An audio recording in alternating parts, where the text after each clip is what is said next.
Hello friends, வணக்கம் and welcome to தமிழ்பங்கusandhai. நான் உங்கள் கோபி.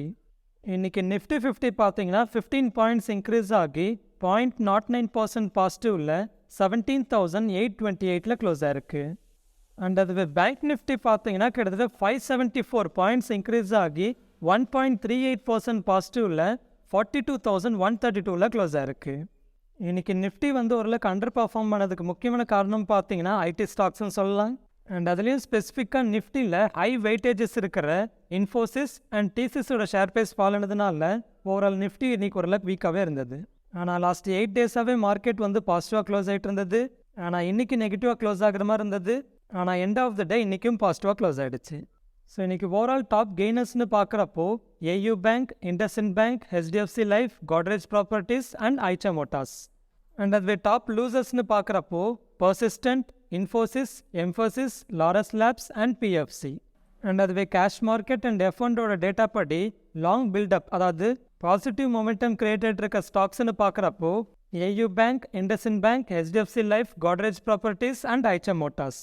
அண்ட் அதுவே ஷார்ட் பில்டப், அதாவது நெகட்டிவ் மொமெண்டம் கிரியேட்டட் இருக்க ஸ்டாக்ஸ்னு பார்க்குறப்போ Persistent, Infosys, Mphasis, Laurus labs and Birla soft. Okay, further இன்றைக்கி மார்க்கெட்டில் நடந்த முக்கியமான அப்டேட்ஸை தெரிஞ்சுக்கிறதுக்கு முன்னாடி நீங்கள் நம்ம தமிழ் பங்கு சந்தை சேனலை சப்ஸ்கிரைப் பண்ண மறந்துருந்தீங்கன்னா கண்டிப்பாக சப்ஸ்கிரைப் பண்ணிக்கோங்க. அண்ட் அப்படியே வீடியோ பிடிச்சிருந்தா லைக் பண்ணிவிட்டு உங்களோட கமெண்ட்டை பண்ணுங்கள்.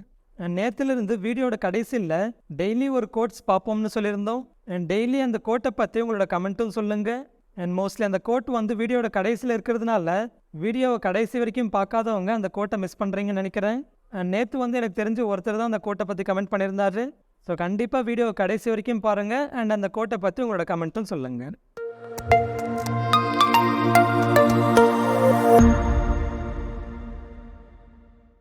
ஓகே, ஃபஸ்ட்டு நேற்று இன்ஃப்ளேஷனோட டேட்டா ரிலீஸ் ஆயிருந்தது. அதை பற்றி பார்க்கலாம். நேற்று யூஎஸ் அண்ட் இந்தியாவோட மார்ச் மந்தோட consumer based inflation data release ஆயிருந்தது. ஸோ அதில் யூஎஸோட இன்ஃப்ளேஷனும் எஸ்டிமேஷனோட கம்மியாக தான் வந்திருந்தது.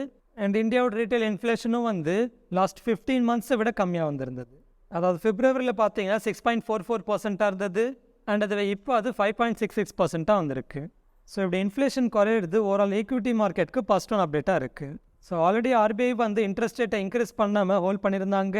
ஸோ இப்போ இன்ஃப்ளேஷனும் ஓரளவுக்கு கம்மியாகிட்டு இருக்கிறதுனால அடுத்தடுத்த மீட்டிங்ஸ்லையும் RBI இன்ட்ரெஸ்ட் ரேட்டை இன்க்ரீஸ் பண்ணாமல் ஹோல்ட் பண்ணுவாங்கன்னு எதிர்பார்க்கலாம். அண்ட் அப்படியே லாஸ்ட் ஃபெட்டோட மீட்டிங்கோட மினிட்ஸ் ரிலீஸ் ஆயிருந்தது. ஸோ அதில் ஃபெட் அஃபிஷியல்ஸ் என்ன ப்ரொஜெக்ட் பண்ணியிருந்தாங்கன்னா இந்த இயரோட எண்டில் ஓரளவுக்கு மைல்டு ரெசிஷன் வரும்னு எதிர்பார்க்குறதாகவும் அண்ட் அது 2 இயர்ஸில் ரெக்கவரி ஆகும்னு ப்ரொஜெக்ட் பண்ணியிருக்கிறதாகவும் மென்ஷன் பண்ணியிருக்காங்க.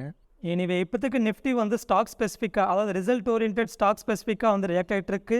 அண்ட் மற்றபடி எஃப்ஐஸ் கண்டினியூஸாக மார்க்கெட்டில் பை பண்ணிட்டு இருக்கிறதுனால மார்க்கெட்டும் கண்டினியூஸாக பாசிட்டிவாகவே க்ளோஸ் ஆகிட்டுருக்கு.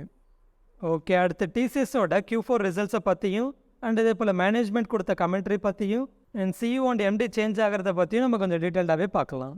ஸோ போன குவார்ட்டரோட கம்பேர் பண்ணுறப்போ ரெவன்யூ பார்த்தீங்கன்னா 1.6% அதிகமாக இருக்குது. அண்ட் அதுவே நெட் ப்ராஃபிட் பார்த்தீங்கன்னா ஆல்மோஸ்ட் 5.08% அதிகமாக இருக்குது. ஆனால் எபிட்டா மார்ஜின் பார்த்தீங்கன்னா போன குவார்ட்டரில் 24.53% இருந்தது. ஆனால் அது இந்த குவார்ட்டரில் 24.48% குறைஞ்சிருக்கு. ஸோ ஓரளவு ரெவன்யூ அண்ட் ப்ராஃபிட் எல்லாமே ஓரளவுக்கு இம்ப்ரூவ் இருந்தாலும் மார்ஜின்ஸ் மட்டும் வீக்காக வந்திருக்கு. அண்ட் கம்பெனி ஃபைனல் டிவிடெண்டாக 24 rupees per ஷேர் அனௌன்ஸ் பண்ணியிருக்காங்க. அண்ட் இந்த ரிசல்ட்ஸ்க்கு அப்புறமா மேனேஜ்மெண்ட் கமெண்ட்டோட முக்கியமான ஹைலைட்ஸ்னு பார்க்குறப்போ Q3ல் நாங்கள் எக்ஸ்பெக்ட் பண்ணதை விட வீக்னஸ்ன்றது இந்த வாட்டி கொஞ்சம் அதிகமாகவே இருந்திருக்கு. அண்ட் முக்கியமாக அந்த வீக்னஸ்ன்றது யூஎஸ் ரீஜன்னாலையும் அண்ட் ஸ்பெசிஃபிக்காக பேங்கிங் செக்டர்னாலையும் வந்திருக்கிறதா சொல்லியிருக்காங்க.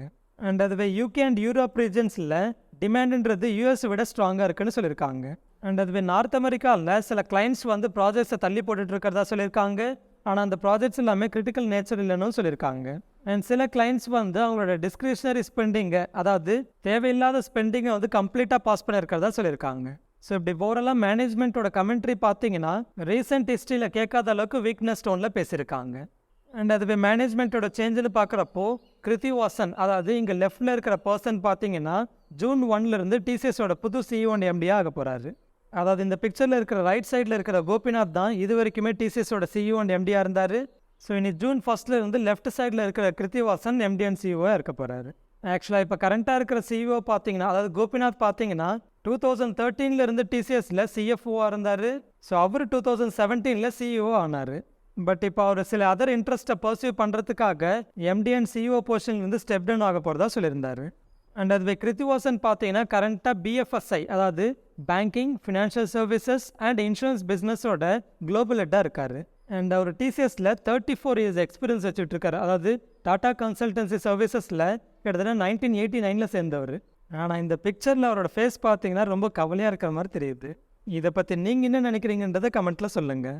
எனிவே இன்னைக்கு எண்ட் ஆஃப் தி டே டிசிஎஸோட ஷேர் ப்ரைஸ் பார்த்தீங்கன்னா ஆல்மோஸ்ட் 1.63% நெகட்டிவாக க்ளோஸ் ஆயிருந்தது. ஓகே, அடுத்து நம்ம இந்தியாவில் கொரோனா வைரஸோட கேசஸ் பார்த்தீங்கன்னா மறுபடியும் இன்க்ரீஸ் ஆகிட்டு இருக்கிற மாதிரி இருக்குது. அதாவது நேற்று மட்டுமே இந்தியாவில் கிட்டத்தட்ட 7,830 கொரோனா வைரஸ் இன்ஃபெக்ஷன்ஸ் வந்து ரிப்போர்ட் ஆயிருந்தது. அண்ட் அதுவே இன்றைக்கி பார்த்தீங்கன்னா 10,158 கேசஸ் ரிப்போர்ட் ஆயிருக்கு.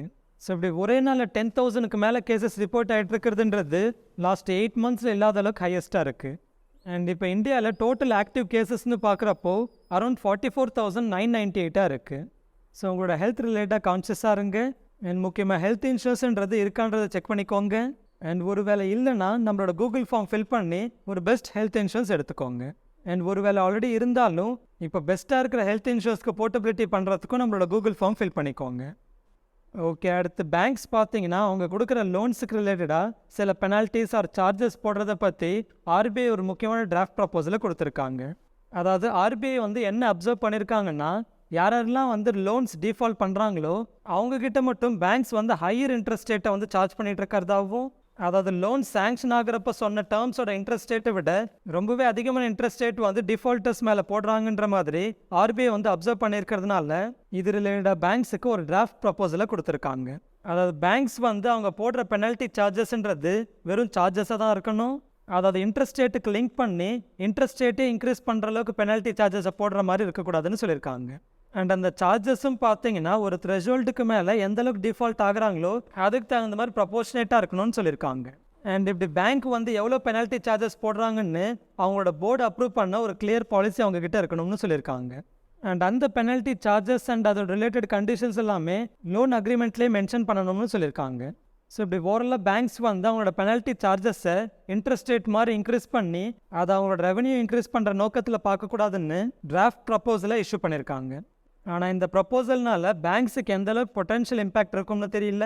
ஆனால் பேங்க்ஸோட ஓவரால் ரெவன்யூவில் இந்த மாதிரி இன்ட்ரெஸ்ட் சார்ஜஸ் எல்லாமே ரொம்பவே சிக்னிஃபிகண்ட் பார்ட் தான் கான்ட்ரிபியூட் பண்ணும். ஸோ அதைப்படி பார்க்குறப்ப இந்த ஆர்பிஐயோட ப்ரப்போசல்ன்றது பேங்க்கோட ரெவன்யூவில் பெரிய இம்பேக்டை கொடுக்காதுன்னே சொல்லலாம். ஓகே, அடுத்து ஏயு ஸ்மால் ஃபினான்ஸ் பேங்க்கோட அப்டேட்டை பார்க்கலாம். ஆர்பிஐ வந்து ஏயு ஸ்மால் ஃபினான்ஸ் பேங்க்கோட எம்டி அண்ட் சிஇஓட ரீஅப்பாயின்மெண்ட்டை அப்ரூவ் பண்ணியிருக்காங்க. அதாவது ஏயு ஸ்மால் ஃபினான்ஸ் பேங்க்கோட எம்டி அண்ட் சிஇஓன சஞ்சய் அகர்வால் அடுத்த 3 வருஷத்துக்கும் எம்டி அண்ட் சிஇஓவாக இருக்கிறதுக்கு ஆர்பிஐ அப்ரூவ் பண்ணியிருக்காங்க. ரீசெண்டாக பார்த்தீங்கன்னா ஆர்பிஐ வந்து சில பேங்க்ஸோட எம்டி அண்ட் சிஇஓட ரீஅப்பாயின்மெண்ட்டுக்கு அப்ஜெக்ஷன் தெரிவிச்சிருந்தாங்க. அண்ட் அதில் ஸ்பெசிஃபிக்காக 3 வருஷத்துக்கு ரீஅப்பாயின்மெண்ட் ரெக்வஸ்ட் கேட்டால் வெறும் 1 வருஷத்துக்கு மட்டும் அப்ரூவ் பண்ணிட்டு இருந்தாங்க. ஸோ அந்த மாதிரி நடவடிக்கை பார்த்தீங்கன்னா ஆர்பிஐக்கு மேனேஜ்மெண்ட்டில் சில கன்சர்ன்ஸ் இருக்கிறத தெரிவிக்கிற மாதிரி இருந்தது. பட் அதுவே ஏயு ஸ்மால் ஃபினான்ஸ் பேங்க்கோட எம்டி அண்ட் சிஇஓட டென்யூரை 3 வருஷத்துக்குமே அப்ரூவ் பண்ணது இந்த பேங்க்கோட மேனேஜ்மெண்ட் ரிலேட்டடாக ஆர்பிஐக்கு எந்த ஒரு கன்சர்னும் இல்லையோன்ற மாதிரி ஒரு பாசிட்டிவ் சென்டிமெண்ட்டை கிரியேட் பண்ணியிருக்கு. எனிவே இந்த அப்டேட்க்கு அப்புறமா இன்னைக்கு ஏயு ஸ்மால் ஃபினான்ஸ் பேங்க்கோட ஷேர் ப்ரைஸ் பார்த்தீங்கன்னா end of the day almost 17% பாசிட்டிவில் க்ளோஸ் ஆயிருக்கு. ஓகே, அடுத்து ஆனந்த் ரதி வெல்த்தோட Q4 ரிசல்ட்ஸை பார்க்கலாம். இவங்களோட Q4 ரிசல்ட்ஸை போன வருஷத்தோட கம்பேர் பண்ணுறப்போ ரெவன்யூ பார்த்தீங்கன்னா ஆல்மோஸ்ட் 28% க்ரோ ஆயிருக்கு. அண்ட் ப்ராஃபிட் ஆஃப்டர் டேக்ஸ் பார்த்தீங்கன்னா ஆல்மோஸ்ட் 23.4% அதிகமாக இருக்குது. பட் சீக்வென்ஷியலாக பார்த்தீங்கன்னா அதாவது போன குவார்ட்டரோட கம்பேர் பண்ணுறப்போ ப்ராஃபிட் ஆஃப்டர் டேக்ஸ்ன்றது 1.2% ஃபால் ஆயிருக்கு. அண்ட் போர்டு வந்து 7 rupees per ஷேர்னு டிவிடெண்ட் அனௌன்ஸ் பண்ணியிருக்காங்க. அண்ட் ஒரு லாஸ்ட் 1 yearல லிஸ்டிங் பண்ணதுலேருந்தே பார்த்தீங்கன்னா கம்பெனியோட ஓன் எக்ஸ்பெக்டேஷன்ஸே அவங்க வந்து அவுட் பர்ஃபார்ம் பண்ணிகிட்ருக்காங்க. அண்ட் மேனேஜ்மெண்ட்டும் வந்து கம்மிங் இயர்ஸில் 20 to 25% க்ரோத் அச்சீவ் பண்ணுவோம்னு சொல்லியிருக்காங்க. ஏன்னா geopolitical tensions, higher inflation and higher interest ரேட்டுன்ற என்விரான்மெண்ட் இருந்தும் இந்தியன் எக்கனாமின்றது ஓரளவுக்கு நல்லாவே பர்ஃபார்ம் பண்ணிகிட்ருக்கு. அண்ட் இப்போ இன்ஃப்ளேஷன் எல்லாமே மாடரேட் ஆகிட்டுருக்கு.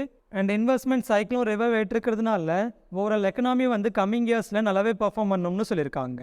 எனிவே இன்னைக்கு end of the day Anand ரதியோட ஷேர் ப்ரைஸ் பார்த்தீங்கன்னா ஆல்மோஸ்ட் 2.6% பாசிட்டிவில் க்ளோஸ் ஆயிருக்கு. ஸோ கேம்பஸ் ஆக்டிவ்வேர் கம்பெனி வந்து ஹிமாச்சல் பிரதேஷில் இருக்கிற மேரிகோ இண்டஸ்ட்ரீஸோட லேண்ட் அண்ட் பில்டிங்ஸை வந்து அக்வயர் பண்ணியிருக்கிறதா சொல்லியிருக்காங்க. அண்ட் இந்த அக்வேஷனை 16.7 crores பண்ணியிருக்கிறதா சொல்லியிருக்காங்க. அண்ட் இப்படி மேரிகோ இண்டஸ்ட்ரீஸ் கிட்ட இருந்து வாங்கின இந்த லேண்ட் பார்சலில் கம்பெனியோட footwear assembly and semi finished குட்ஸோட மேனுஃபேக்சரிங்கோட எக்ஸிஸ்டிங் கெப்பாசிட்டி எக்ஸ்பேண்ட் பண்ணிக்கிறதுக்கு யூஸ் பண்ண போகிறதா சொல்லியிருக்காங்க. ஸோ இந்த அப்டேட்க்கு அப்புறமா இன்னைக்கு end of the day Campus ஆக்டிவோட ஷேர் ப்ரைஸ் பார்த்தீங்கன்னா ஆல்மோஸ்ட் 2.39% பாசிட்டிவில் க்ளோஸ் ஆயிருக்கு. ஓகே, அடுத்து இன்ஃபோசிஸ் பார்த்தீங்கன்னா ஒரு பெரிய ஷாக் கொடுத்துருக்காங்கன்னே சொல்லலாம். அதாவது இன்ஃபோசிஸோட Q4 ரிசல்ட்ஸை போன குவார்ட்டரோட கம்பேர் பண்ணுறப்போ ரெவன்யூ ஃபால் ஆயிருக்கு அண்ட் அதே போல் ப்ராஃபிட்டும் ஃபால் ஆயிருக்கு. அதாவது ரெவன்யூ பார்த்தீங்கன்னா ஆல்மோஸ்ட் 2.3% ஃபால் ஆயிருக்கு அண்ட் அது ப்ராஃபிட் பார்த்தீங்கன்னா ஆல்மோஸ்ட் 7% ஃபால் ஆயிருக்கு. அண்ட் மார்ஜினும் பார்த்தீங்கன்னா போன குவார்ட்டரில் 21.5% இருந்திருக்கு, ஆனால் அது இந்த குவார்ட்டரில் 21.03% இருக்குது. அண்ட் இந்த Q4ஓட வீக்னஸ்னால கம்பெனி கொடுத்த ஃபினான்ஷியல் 2023ஓட கைடன்ஸை வந்து மிஸ் பண்ணியிருக்காங்க. ஆனால் இது என்ன பிரமாதம், இன்னொரு ஸ்பெஷல் ஐட்டம் இருக்குன்ற மாதிரி ஃபினான்ஷியல் 2024 ரெவன்யூ கைடன்ஸ் பார்த்தீங்கன்னா ரொம்பவே குறைச்சி கொடுத்துருக்காங்க. அதாவது ஃபினான்ஷியல் 2023ஓட ரெவன்யூ கைடன்ஸ் பார்த்தீங்கன்னா 15.4% கொடுத்துருந்தாங்க. ஆனால் இந்த ஃபினான்ஷியல் இயரில், அதாவது இந்த ஃபினான்ஷியல் 2024 ரெவன்யூ கைடன்ஸ் பார்த்தீங்கன்னா வெறும் 4 to 7% கொடுத்துருக்காங்க. ஸோ இப்படி ஓவரலாக பார்த்தீங்கன்னா இன்ஃபோசிஸ் ரிசல்ட்ஸ்ன்றது வீக்காகவே வந்திருக்குன்னு சொல்லலாம். அண்ட் கம்பெனி வந்து 17.5 rupees per ஷேர்னு டிவிடெண்ட் அனௌன்ஸ் பண்ணியிருக்காங்க. எனவே இன்னைக்கு இதோட ஷேர் ப்ரைஸ் பார்த்தீங்கன்னா ஆல்மோஸ்ட் 2.74% நெகட்டிவாக க்ளோஸ் ஆயிருக்கு. ஓகே, அடுத்து நாளைக்கு வந்து அம்பேத்கரோட பிறந்தநாள்ன்றதுனால மார்க்கெட் ஹாலிடே. அண்ட் இன்றைக்கி என்னோட ட்ரேடிங் போர்ஷன்னு பார்க்குறப்போ இன்றைக்கி என்னோட MTM ப்ராஃபிட்ன்றது ஓவரலாக 1.89 lakhs இருக்குது. ஓகே, அடுத்த வாரம் எக்ஸ்பைரி ஆகிற நிஃப்டோட ஆப்ஷன் செயின் பார்க்குறப்போ கால் ஆப்ஷன் சைடில் அதிகம் ஓப்பன் இன்ட்ரெஸ்ட்ன்றது இப்போ இமீடியட்டாக 18,000 ஸ்ட்ரைக் ப்ரைஸ் லெவல்டாக இருக்குது. அண்ட் அது புட் ஆப்ஷன் சைடில் அதிகம் ஓப்பன் இன்ட்ரெஸ்ட்ன்றது இப்போ இமீடியட்டாக 17,800 ஸ்ட்ரைக் ப்ரைஸில் பில்டாக இருந்தாலும் அதோட கால் ஆப்ஷன் சைட்லேயும் அதிகமாக ஓப்பன் இன்ட்ரெஸ்ட் பில்டாக இருக்கிறதுனால அரௌண்ட் 17,500 ஸ்ட்ரைக் ப்ரைஸ்ன்றது ஒரு லைக் பெட்டர் சப்போர்ட்டாக பார்க்கலாம். ஸோ இதோட டேட்டா படி பார்க்குறப்போ அடுத்த நிஃப்டியோட ரேஞ்சுன்றது 17,500 18,000 இருக்கும்னு எதிர்பார்க்கலாம். ஓகே, ஃபைனலாக இன்றைக்கான கோட் பார்த்தீங்கன்னா great results come over time, not overnight, but you have to work day and night. இது நான் சொல்லலை, வேறு யாரோ சொல்லியிருக்காங்க. ஸோ இதை பற்றி நீங்கள் என்ன சொல்கிறீங்கன்றதை கமெண்ட் பண்ணுங்கள்.